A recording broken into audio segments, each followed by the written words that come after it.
태어난 이세입니다. 지금까지 살면서 저에게는 저를 지도해준 많은 선생님과 교수님이 계셨습니다.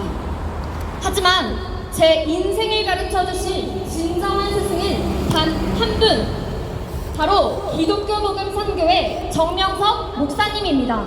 맞습니다. 세상에서는 제가 이곳에 이세라고 하면 세뇌당했다고 하고 가스라이팅을 당해서 상황 판단을 못하는 것이라고 단정짓기도 합니다. 하지만 저는 이곳에서 맹목적인 믿음을 억압받지도 강요받지도 않았습니다. 정명석 목사님은 언제나 제가 스스로 깨닫고 판단하도록 늘 기다려주셨기에 제 신념과 가치관에 의해 이곳을 선택했고 지금껏 올바른 사회인으로 성장할 수 있었습니다.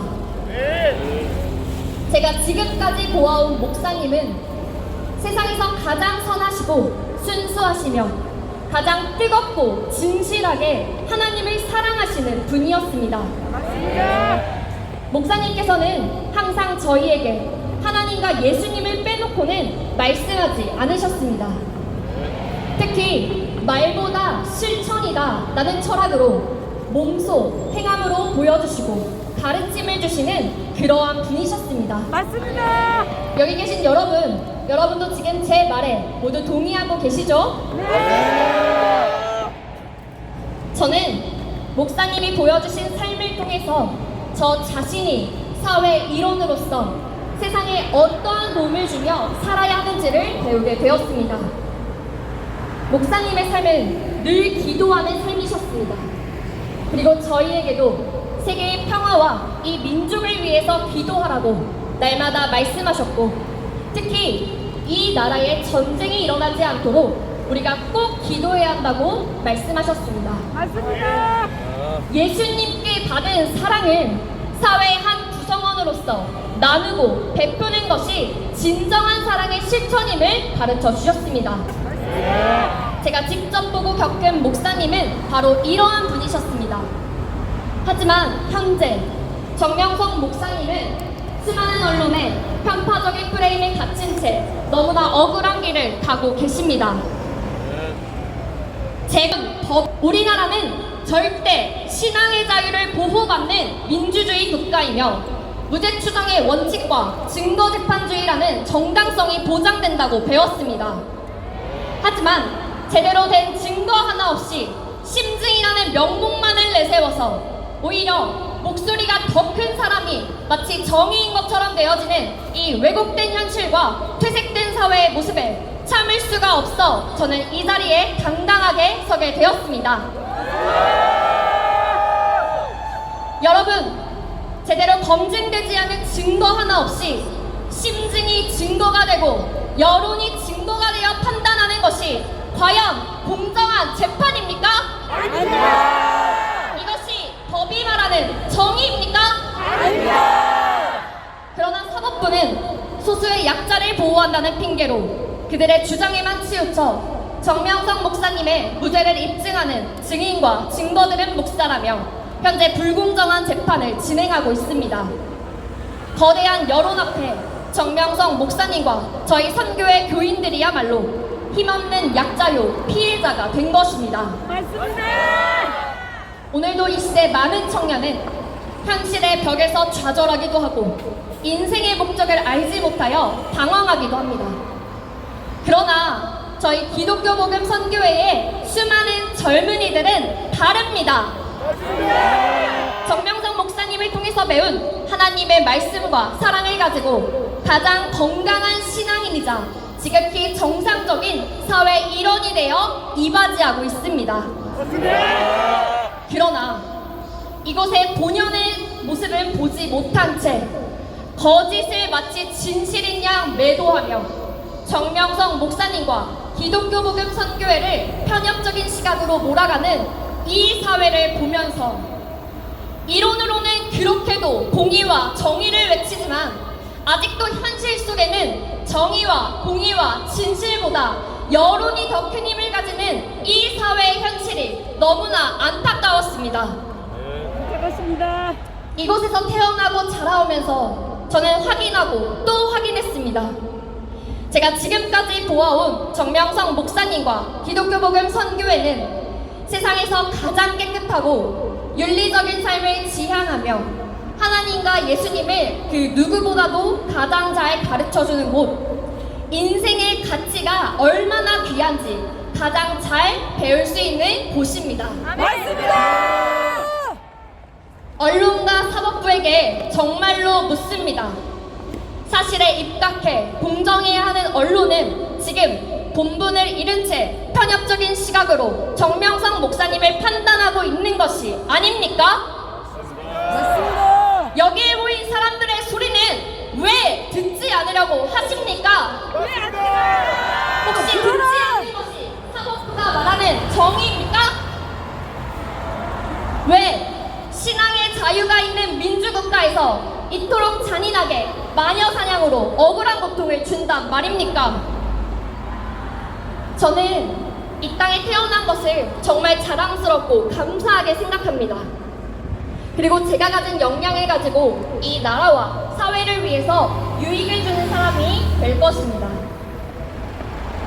저는 제가 살아가고 있는 이곳 대한민국이 정의와 공의와 진실이 반드시 실현되는 나라이길 소망합니다. 맞습니다. 그래서 호소합니다. 부디 기독교 복음 선교회가 바로 세우고자 하는 종교적 신념과 사회적 정의에 대해 편견이 아닌 공정의 시각에서 제발 바라봐 주십시오. 맞습니다. 또한 정명성 목사님은 정신과 사상이 올바른 청년들이 믿고 신뢰하며 살아갈 수 있는 이 사회를 만들어 주십시오. 저 또한 대한민국의 한 국민으로서 앞으로 더 열심히 노력하며 감사합니다. 정명석 목사님은 이 피폐한 세상 속에서 삶의 희망을 잃은 사람들, 정신적으로 상처받은 사람들, 그리고 특히 인생의 방향을 찾지 못한 사람들에게 힘과 영감을 전달하는 놀라운 분입니다. 정명석 목사님은 예수님의 말씀으로 절망에 빠진 이 시대의 젊은이들에게 자신의 한계를 극복하도록 도움을 주는 정신적인 지도자이십니다. 뿐만 아니라 정명석 목사님은 세계 70개국에 걸쳐 예수님의 복음을 전파하셨는데 그의 진실된 삶과 신실한 가르침은 교회를 떠난 다양한 민족의 사람들에게도 같은 울림과 영감을 주었고 그들에게 예수님의 사랑을 느끼게 하여 교회로 다시 돌아오게 하는 일을 해내고 있는 세계적으로 존경받는 목사님이십니다. 특히 호주는 국교가 기독교이지만 교회에 대한 신뢰도가 낮아져서 젊은이들이 교회에서 신앙과 희망을 찾는 것은 불가능한 일이라고 해도 과언이 아닙니다. 그러던 어느 날 호주 출신의 한 친구가 저희 성리교회에 찾아왔습니다. 그 친구는 자신의 진로 문제, 이성과 교제하면서 오는 힘겨움에 대한 대안을 찾지 못해 때로는 건강치 못한 불건전한 방법으로 자신을 자극하기도 하면서 극적인 절망감, 자괴감에 빠져 있었던 상황이었는데 정명석 목사님의 복음을 접하게 되면서 태어나서 처음으로 자신도 예수님과 함께 새롭게 변화할 수 있다는 희망의 빛을 찾았다고 눈물을 흘리며 고백했습니다. 그는 마치 사막에서 오아시스를 찾은 것처럼 피폐한 삶 속의 기적과도 같은 희망의 성장을 보여주었습니다. 그러나 그 친구는 변화의 성장 과정에서 여러 번의 어려움과 실패를 겪었습니다. 그때마다 정명석 목사님은 그 친구에게 말씀으로 정결한 삶과 믿음의 길을 가르쳐 주시며 인내와 용기를 도와주셨고, 이에 대해 그 친구는 자기를 포기하지 않는 것에 대해 늘 감사의 표현을 했습니다. 하지만 그 친구는 육체적인 유혹에 또 다시 쉽게 빠지는 실수를 반복했고, 그 후에는 늘 후회하면서 자신의 약한 의지에 대해 좌절했습니다.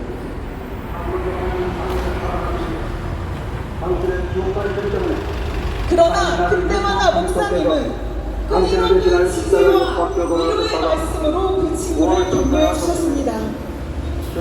이런 상황이 반복되니 시간이 지나면서 그 친구는 자신의 한계에 대한 좌절에 빠져들게 되었습니다. 예수 그리스도를 믿지 아니하는 당신을 주변의 도움과 관심, 그는 스스로 자책과 열등감을 느끼며 주변의 지도자들과 정명한 오해와 비난을 하기 시작했습니다.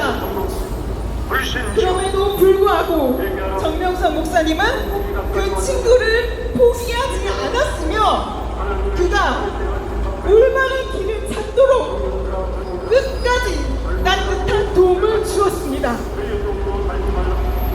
하지만 그 친구는 불평과 서운함에 사로잡혀 급기야 정명선 목사님에 대한 거짓된 성적인 이야기를 퍼뜨리기 시작했고, 결과적으로 정명선 목사님은 무차별한 비난과 악평을 받게 되었습니다. 이러한 사건으로 인해 너무나도 안타깝게도 정명선 목사님의 선한 행위와 노력이 결론적으로 그 친구의 불평을 악평으로 악용하는 자들에게 왜곡이 되어 무차별적으로 점점 과장되어 퍼져나가게 되었습니다. 정명선 목사님과 함께한 많은 지도자들과 교인들의 헌신적인 노력과 희생은 오로지 그 친구의 성장과 회복을 위한 것이겠음에도 불구하고 이렇게 왜곡된 그의 악평